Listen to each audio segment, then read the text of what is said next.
2022 promises to be another year chock full of breaking news and unexpected developments. And it's always fun and informative to gather a trio of experts together and ask them to take their best shot at predicting the big Oklahoma stories we'll be reporting on during the next 12 months.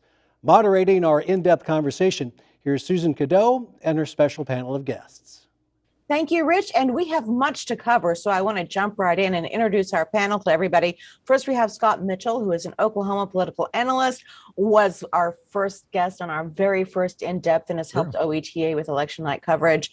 We're glad to have him with us again. Dr. Joe Siano is the Associate Executive Director at the Oklahoma State School Board Association and was a former superintendent of Norman Public Schools. And finally, we have Dr. Wendellboe, who is an infectious disease epidemiologist at the OU Hudson College of Public Health. He is also a member of the Healthier Oklahoma Coalition with the Oklahoma State Medical Association. Lots of credentials all the way around. Thank all of you for being with us. Thank you. Thank you for having us.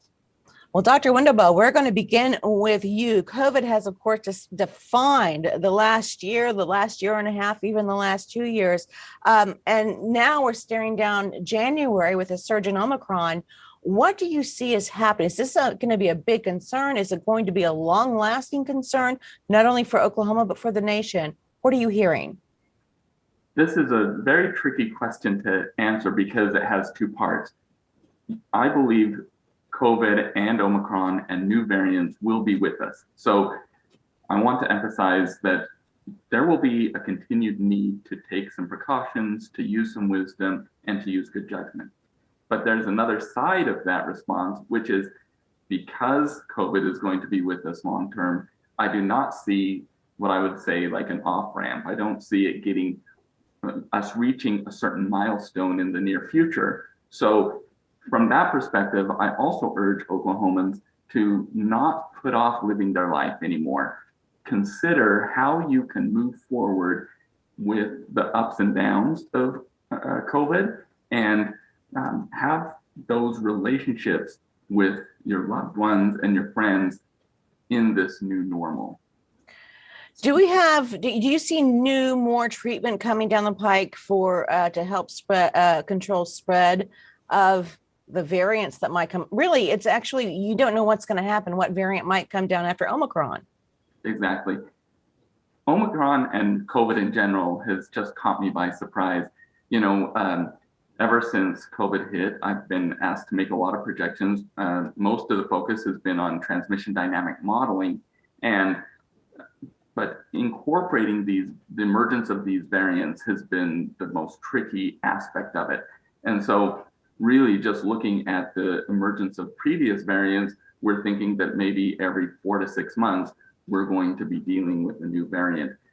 Regarding your question of treatments, I do think that treatment will continue to get better. We're starting to get some outpatient medications that are available.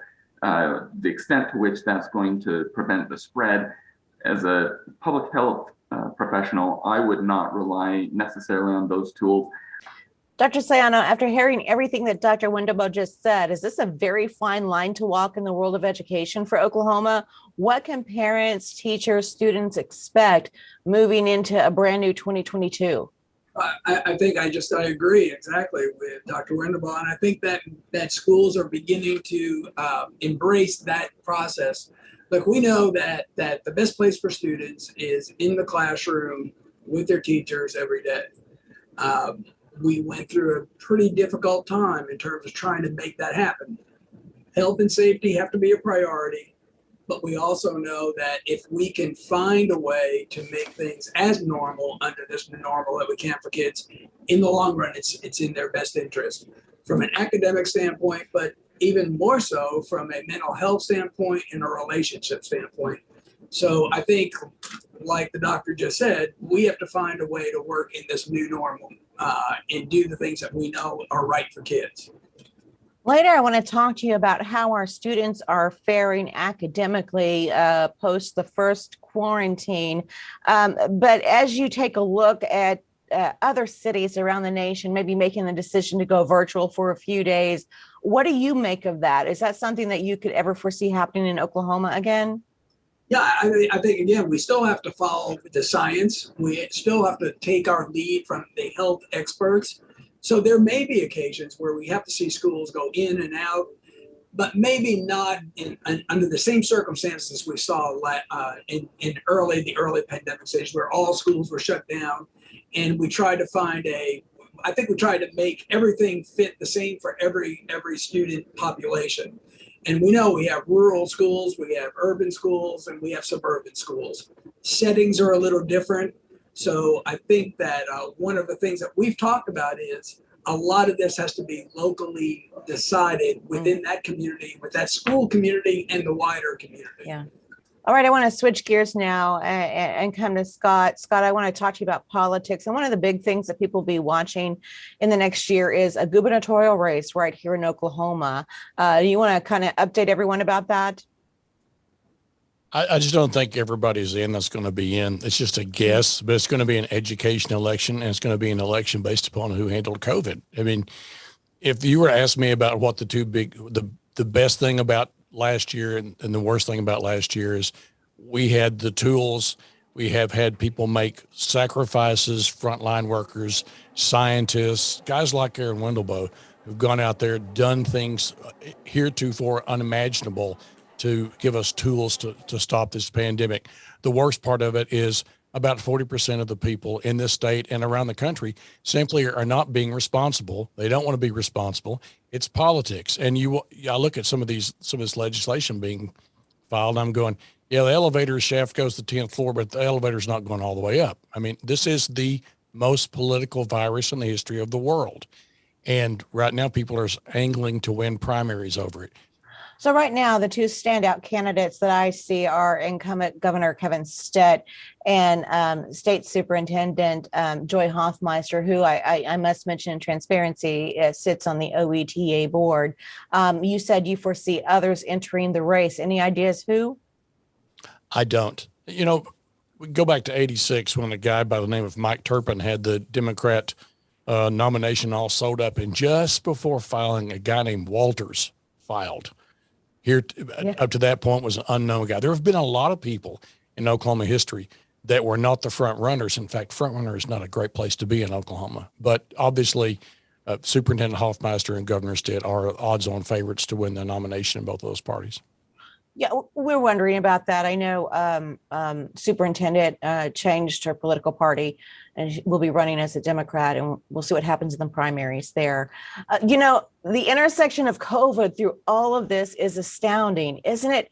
COVID now colors everything. Dr. Wendellboe, did you ever think that you would see something like COVID, and what challenges has it presented you, not only as a physician, as a doctor and a researcher, but as someone who's telling friends, family, us, everyone in the state, what we can do to handle it? Right. We knew that there would be emerging pandemics. We just didn't know exactly what they would look like. Influenza has always been the poster virus that we would study, but because of the emergence of SARS-1 and MERS, we certainly were keeping an eye on these coronaviruses.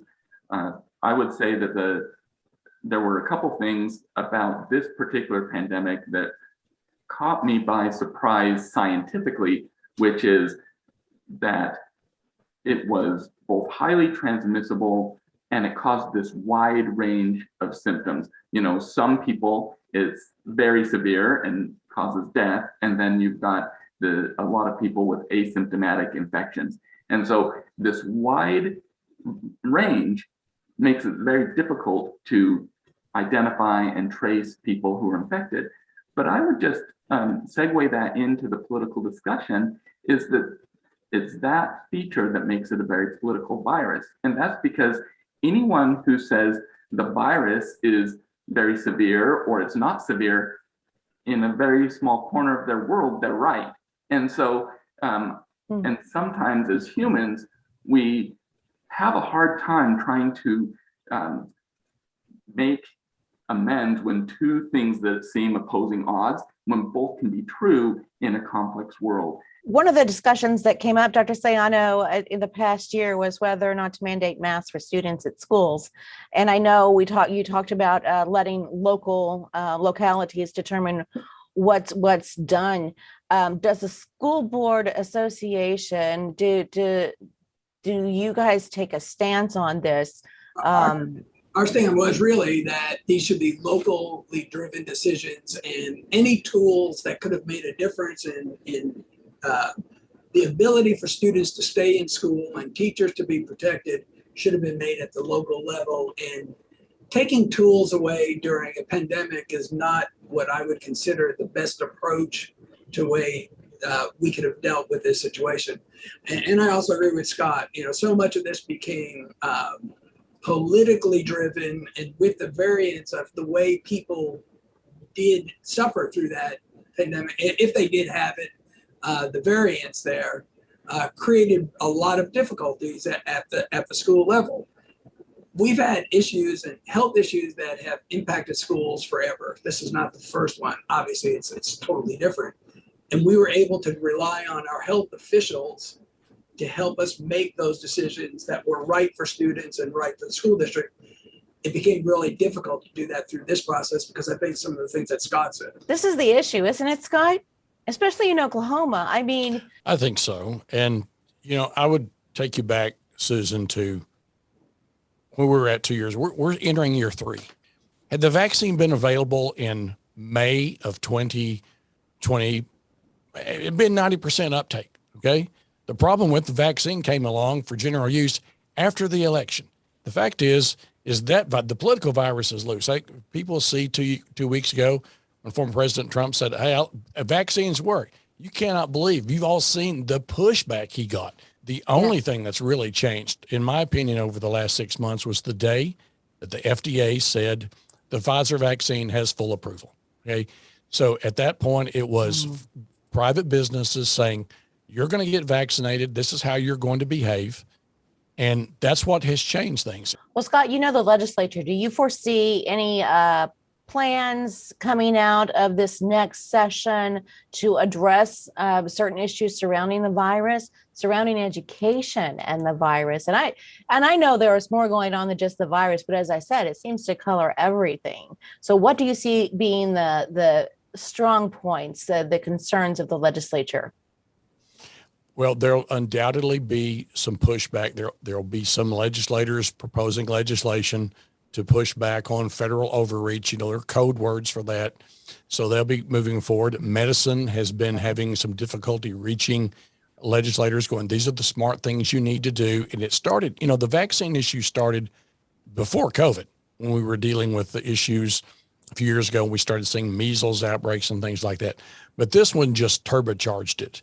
And so we have seen there is a real split, at least with Republicans, between the old guard, which is pro-science, get vaccines, versus this group which are introducing legislation that 20 years ago you go, that's what liberal Democrats would introduce. No, you can't tell a business what to do. It's really, Susan, very strange to watch. Our time is running out, so we're going to have one last round robin question. And Dr. Siano, I'm going to start with you. What's just one prediction for 2022? Put on your prognosticator hat. What's your one prediction for 2022 within your realm? I really see that we're going to settle down into a new normal. We'll still keep a priority on health and the health and safety of students. But we really have to get back also and focus on those academic needs. A lot of the federal funds that have flowed into schools, which have been very beneficial, have been really focused on those things. How do we work on kids' academic preparation, get them caught up, that acceleration that they need, the health ability by hiring nurses and those type of facilitators. I also will say one thing about the schools. I think that through this process, we have a better handle on how to do virtual education. It moved us forward in that area. So I think if we can begin putting all those tools together, we can try to create that ability for students to have a successful and normal as possible school year. That sounds very optimistic. I like that. Dr. Wendellboe, are you as optimistic? I am optimistic. I would also just encourage us as a society to maybe change our focus from talking about COVID cases in the context of the political nature. I believe we might find more common ground if we decided that we wanted to try and prevent hospitalizations and deaths, because that's also a consistent, harder endpoint that the vaccine just continues to really prevent.